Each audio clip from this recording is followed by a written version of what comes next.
বহুল প্রচিত পত্রিকায় আমরা জানতে পেরেছি মাননীয় প্রধানমন্ত্রী সরকার দলীয় মহিলা এমপিদেরকে বিরোধী দলীয় সংসদ সদস্যদের এলাকায় উন্নয়ন তদারকি করার দায়িত্ব দিয়েছেন। এই সাথে আরও বলা হয়েছে এসব উন্নয়নে ডিও লেটার ইস্যু করতে পারবেন সরকার দলীয় মহিলা এমপিগণ।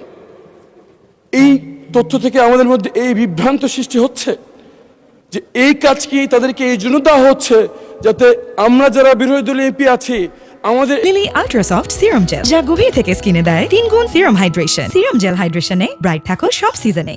এলাকার উন্নয়ন কর্মকাণ্ডে আমাদের কোনো হাত থাকবে না, এটা নিশ্চিত করার জন্য কি এই নির্দেশ দেওয়া হচ্ছে কিনা দয়া করে মাননীয় প্রধানমন্ত্রী আমাদের সামনে পরিষ্কার করবেন। মাননীয় প্রধানমন্ত্রী। মাননীয় স্পিকার, ধন্যবাদ। মাননীয় সংসদ সদস্য, আপনি যে প্রশ্নটি করেছেন তার জন্য আপনাকে আন্তরিকভাবে ধন্যবাদ।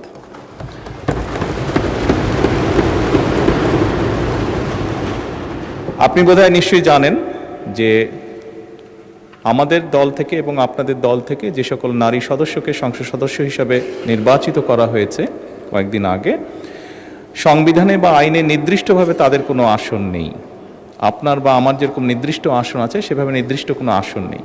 খুব স্বাভাবিকভাবেই আমরা আমাদের রাজনৈতিক বা সাংগঠনিক যে কাঠামো তার ভিত্তিতে আমরা তাদেরকে দলীয় অবস্থান থেকে আমরা কিছু জায়গা তাদের জন্য নির্দিষ্ট করেছি তারা কোথায় কাজ করবেন। আপনার নির্বাচনী এলাকায় একজন জনপ্রতিনিধি হিসাবে আপনার সম্পূর্ণ হক আছে যে আপনি আপনার এলাকার নির্বাচন উন্নয়নের ব্যাপারে কিভাবে ভূমিকা রাখতে চান। যেহেতু এই সংসদ এই নারী নেতৃবৃন্দকে বা নারী সংসদ সদস্যদেরকে নির্বাচিত করেছে, খুব স্বাভাবিকভাবেই তাদেরও একই রকমভাবে হক আছে।